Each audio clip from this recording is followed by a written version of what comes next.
I love the idea of presence sensors, but for a long time now, they've been held back, whether it was unsightly cables or the technology not being developed enough or just sensors built in the wrong way. That has really changed with the Aqara FP300. So I'm gonna move into my room and you're gonna see, there you go, the lights just came on. That's because it is sensing that I am within 2 meters of this sensor. It can actually determine whether you're in the room, in a certain spot in a room, and it is fast, accurate, and as you saw, very good at running automations with. This is what we need in 2025 or 2026. Today I'm gonna show you the Aqara FP300, how to use a sensor like this, and all the different little tips and tricks you'll need to get this working really well in your own home. Let's give her. Now the Aqara FP300 is really small, with it being under 2 inches no matter how you measure it. That small size happened because Aqara put 2 CR2450 coin-sized batteries inside of the device to give you up to 3 years of battery life. That's if you're doing very little with the device. The FP300 doesn't really come with a lot of other stuff. You get the sensor, the QR code to get to the online manuals, and a bit of mounting hardware. The mounting hardware includes a piece of 3M sticky tape, a mounting screw, and an anchor mount, as well as a magnetic plate that I have lost. So pretend that's a magnetic plate. Sorry. The backing on the actual sensor here is magnetic too, so you almost don't need that plate. And by the way, you could just leave the FP300 sitting on tables, shelves, or countertops too. Now, I've personally been using the magnetic backing around my home so that the install is effortless. The FP300 has 5 different sensors. The first is that millimeter wave radar-based sensor, which ensures that the device knows when you or someone else is in a room or a space, even if you're not moving. It's the technology that has really launched smart homes forward in a big way in the last couple of years. Now, that's because the second sensor was what we used to use. That second sensor is called a PIR motion sensor. It uses passive infrared light or heat changes to determine if someone is moving through a room. Those 2 sensors are combined in the FP300 and used in the best ways, and it eliminates some of the biggest problems we've had with presence detection using either of these technologies on their own in the past. What I mean is how each sensor is being used. Aqara is using the PIR motion sensor mostly to start automations. That's the fastest way to determine if someone has come into a room. Then from that point forward, the radar turns on, it takes over, and it checks if you're still in the room. The radar works to know that you're there even if you stop moving and even if you go behind the sensor. Also, turning on and off the radar in this way helps the battery life a lot. Radar sensors tend to use a lot of the power, and you can even see how having this combination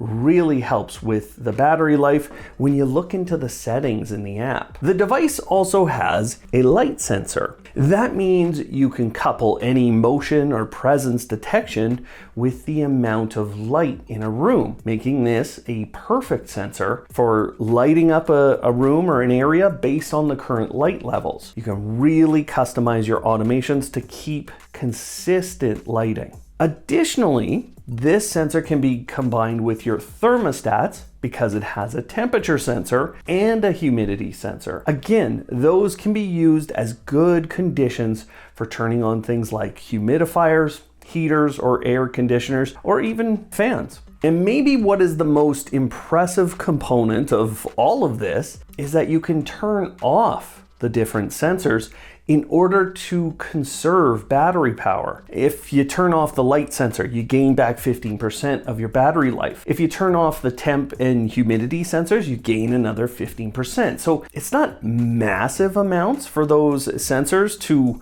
run basically in the background, but there is a choice for you here. You can even turn off the radar or the PIR motion sensor, and those both have impacts on battery life, but I would say you'll want both of those on. The FP300 has both Zigbee and Thread tech on board, and you get to pick. Depending on what you choose, you will find some differences in features and settings available to you. Now, when I give you the differences between the two technologies, it's generally what happens with this sensor with each of those wireless technologies. Later on, I will show you some more detail, but here are the basics. With Zigbee, you will get up to an extra year of battery life, and you will get more overall settings. In fact, there are 2 to 3 very important features that you only get with Zigbee. The first is setting the radar detection range. This sensor has a maximum detection range of up to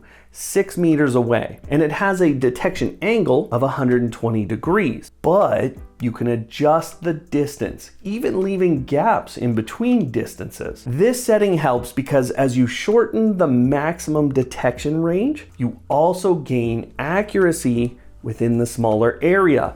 It can also help you avoid interference sources. Speaking of interference sources, there are certain things that can essentially trick millimeter wave radar sensors into thinking that someone is in the room when they're not. I'll explain what kinds of things can do this, but when you're using Zigbee, you get a feature that helps you to teach the sensor when this has occurred, and therefore to ignore interference sources. This is called AI spatial learning, and if your FP300 thinks there's a presence in the room and you're not there, then you run this once and your sensor should learn. It might take you a few times to do this, but that's a big capability. The automation options with Zigbee are a little more comprehensive too. In Zigbee mode, you'll be able to start automations with either the radar sensor or the PIR motion sensor.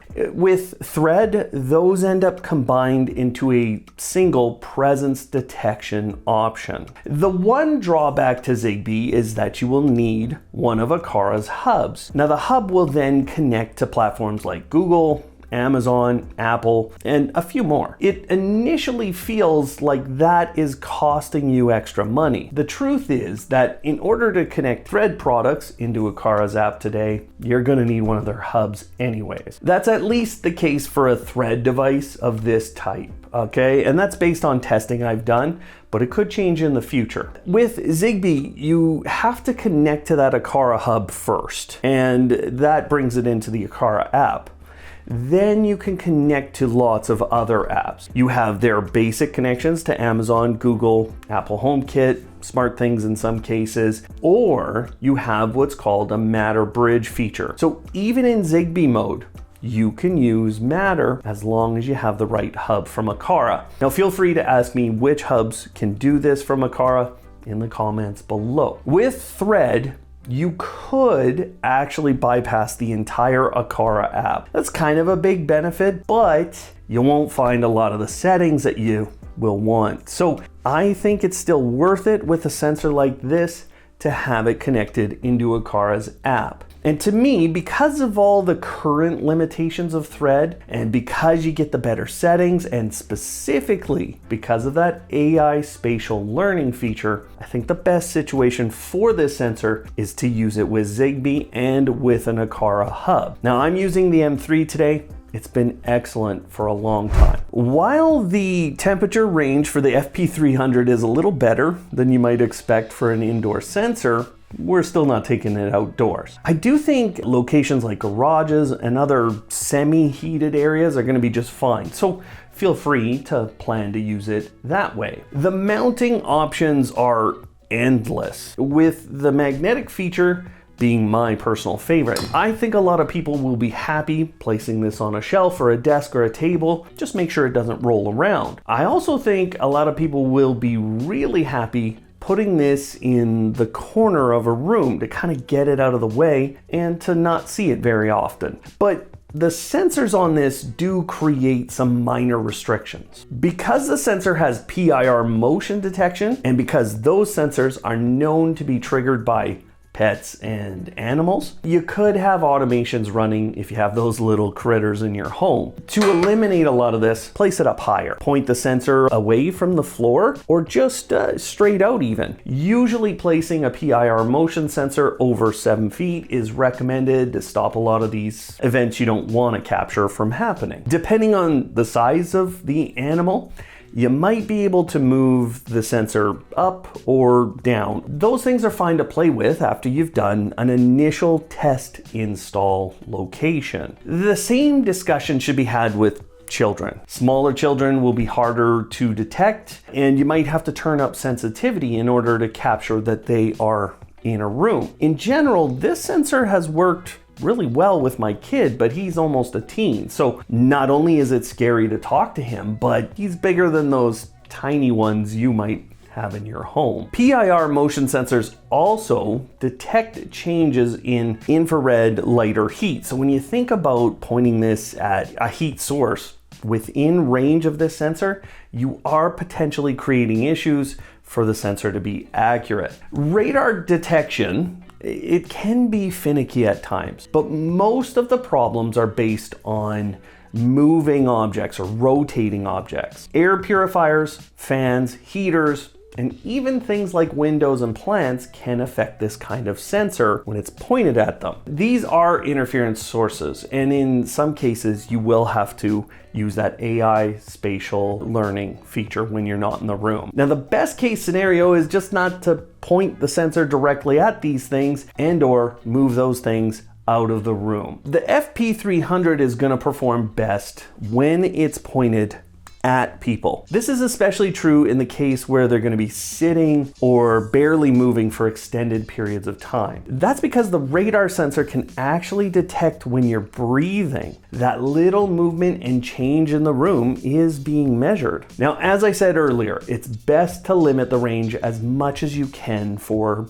accuracy reasons. So put the sensor in a room, test that it works and knows when you're there, and then it knows when you leave. Then trim off the distance that you don't need and retest. That'll make it more accurate and unlikely to be affected by interference sources outside of the range. This sensor has really impressed me with how smart it is. A lot of the years of development of presence sensors by Aqara have really helped, and this is a better sensor than I've seen with the FP1E, even the FP2. It's just missing a few of the features from the FP2, but I think the trade-off is worth it, okay? And honestly, I wish I had about 100 of these in my home. And that's because your options for install are pretty much anywhere you want to put them. I think you're going to be able to use this in almost any room you have, even with some interference sources around your home. My biggest advice to you for installs of this: test out a spot, see what the performance is like. If you can't get it working there, move the sensor or move out an interference source. Then you fine tune your setting. Now, if you are having trouble with things like that, this is where I do offer personal consultations to help you get things like this fine-tuned and working in your home. I'll leave a link below to those. For now, let's get into the setup so you can see how things work, and I'll show you the settings and a few automations, as well as the differences between Zigbee and Thread. When you first get the FP300, it feels a little confusing to get it kind of opened up and working. Now, you should be able to pull this tab, but you might not be able to. Right here is a little unlocking and locking mechanism. So you pull that up and you twist at the same time, and that gets that out of there. And then you can see you need a little Phillips screwdriver here. You're definitely going to be able to pull this out at that point, and now you have the device powered up. And Just so you know, on my Android device, there you go, it has popped up that Matter is ready to get set up. So my device is sitting here and it's flashing, and I haven't done anything to the device other than kind of take out that battery tab. And with an Android, you're going to have this pop up most likely, as long as you have your Bluetooth turned on. But in a lot of cases, where I'm going to recommend you start is the Aqara Home application. Now, you may or may not have a hub from them, and we'll talk about that in a minute, because this actually does affect how everything goes right off the bat. They found the device already, but if it's not, you're going to go into the plus, hit add accessory. Now it's searching for the device using Bluetooth on your phone. If you don't find it, you can search for it down here under sensors. You'll find the FP300 right there. This page though, it drives almost everything in terms of setup. The Thread protocol or the Zigbee protocol can be used. So for now, I'm going to choose Zigbee, and I'm going to attach it to a hub in my home. And as I do that, it's going to switch the protocol on this device. So it's going to actually switch what it's using. And so now it's taking basically the firmware, it's downloaded it onto my phone, and now it's going to transfer it here using Bluetooth. So we're all done, and now it's reconnecting to the device to continue the setup process. If you had chosen Thread, you won't have to go through all of this. It'll be a little bit of a different process, but now you're going to choose the hub that you have in your home within range of kind of where you want to set this. Zigbee doesn't travel really far, okay? And now we're just getting it connected to the hub. You can rename it, place it in a different location. So, you know, for example, this is probably going to end up inside of my kitchen, just to be a nice presence sensor for that whole space. And this is the device card. So this is kind of how it'll show up on a homepage board, which is kind of the homepage of the app. You can pick that. You can pick multiple boards if you'd like it to be on multiple. You can change how it looks, change the icon, all kinds of things, okay? But you're also getting a temperature sensor, a humidity sensor, and a light sensor on this device. So all of those are being combined and added to different homepage boards for you. And you can see right here, we have all of those. So now we can go through all our different settings and configure things. Now that we have our presence sensor set up and we're using Zigbee, I'm going to show you just some of the basics here. So you can see presence has been detected for 4 minutes. We can see the battery level, and you can see all the different sensors down here at the bottom, plus a log, so you can go through that, see when things have changed. But the more interesting settings kind of here. There's the ability to turn on and off all these different sensors. So here's where you're using both the PIR and the radar. Here's where you're using just the radar or the millimeter wave sensor. And here's where you're only using the PIR motion sensor. Now, if you choose this is going to use a lot of the battery very quickly. The other sensors are down here in sensor settings. You can have them report more often, less often, or you can turn them all the way off. Now, depending on what you choose, you will adjust the battery life. This is your light sensor, and this is the temperature and humidity sensors. They have to be turned off together, the temp and humidity, but the light can be turned off independently. You also have a basic presence detection sensitivity, so you can adjust high, medium, or low. If you're not maybe catching people coming in to a space, you can adjust that there. But there are more comprehensive settings inside of the on-site configuration. So right here, the detection range. Now you have to press this little button just to get it to kind of connect, and then you can come back in. Now here's where you can adjust the detection range. So if I only want to sense within 3 meters, I can do that. You can see my little picture right there, and you can make gaps in this. Now it's not necessarily always going to be perfect with this, but it has been very good for me. So you can adjust those ranges and hit save. If you're ever finding that things aren't working, you have AI spatial learning. So you leave an area and it still says presence is detected. Basically, you hit this start learning button and then it'll figure out that nobody is in the area and it'll just help the device learn when you're actually there. There is one other setting here I want to point out. I mean, you could turn off the indicator light, but the absence delay timer. What this does is if you're in a room and then you leave the room, here with 10 seconds, it's gonna take 10 seconds before the sensor shows absence, okay? So it's just a delay on the absence side, and it's so your automations don't run constantly. Now I've switched the device over to Thread, and I just wanna show you the differences. So we're seeing battery power, presence, all the different sensors, but you'll notice inside of here that we have a lot less of those settings. Lots of things are missing here. So we still have a sensitivity setting, but we don't have that ability to define the range. We also can't turn on and off all those different sensors. We do still have that absence delay timer, and we can search for the device, but that's kind of it. There's not a lot of other things we can do. The only other thing we can do is connect to the other third-party platforms. So for example, we can connect to SmartThings and Home Assistant and Homey and all those other hubs, as well as Apple, Google, and Amazon. You just saw me do a Zigbee-based install. You can always reset your sensor and change to the other wireless technology. So if you ever decide you want to use something else, hold the little button here on the sensor for about 5 seconds and you'll reset it. I removed it from the Aqara app before I did that too.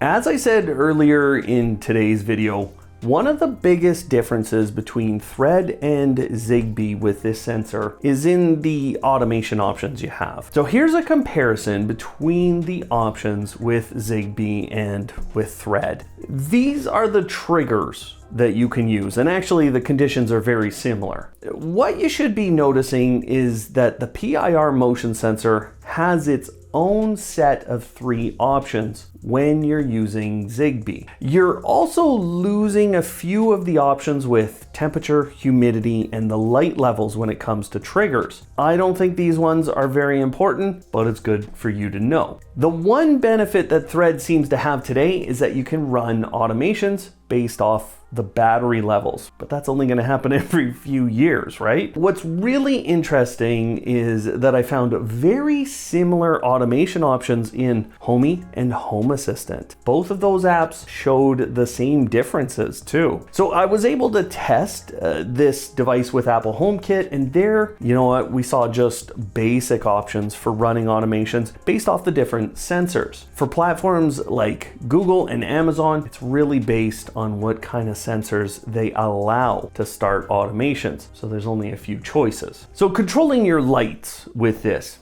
it's really easy, and you can base it on the light levels. Here's a basic automation that turns on our kitchen lights, but you'll notice that it's using a condition for the light levels in the room and for the time of day. I can then make 2 or 3 of these automations with different conditions and therefore have a different light level. But what's so nice about this sensor is that you can use it to adjust the light levels. So if it gets really dark in the room, you can use the condition of presence. That way you're changing the light levels based on someone being in the space and if it's just getting darker overall. It's really the same opportunity with humidifiers or your thermostat. When someone comes into the room, you can turn on or off those devices and push in settings based on the current conditions. I'm gonna make a little comment about kids here. They basically sit around all day. You wanna make sure they get up?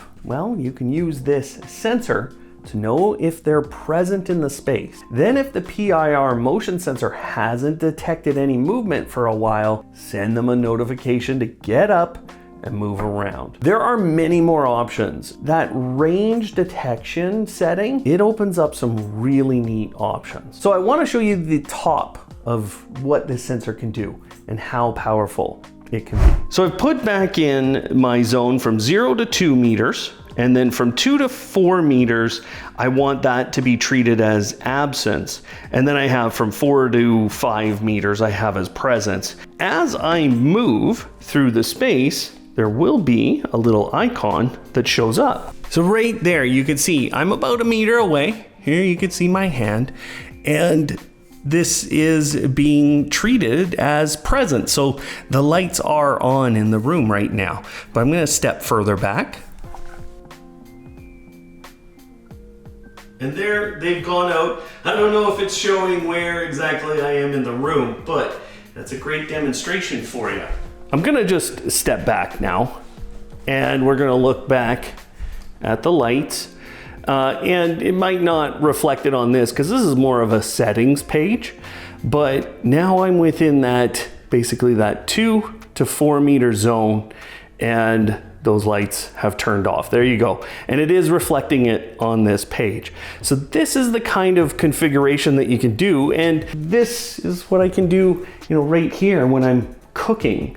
I can configure the sensor exactly for that scenario. And I'm sure you have all kinds of scenarios you want to do this for. So you can see how much a sensor like this could simplify automating very specific situations. For me, this is the epitome of what we need automation to be in 2025. And I'm going to heavily recommend that if you're using a motion or presence sensors in your home, you're not entirely happy with it, or you couldn't get some automations to work, you can upgrade some of your automations with the FP300. It's an excellent choice. And in fact, it's my favorite right now. Go ahead, pick up one or very many at the links down below. And for now, you can check out our other reviews of great sensors right there. Thanks for watching today.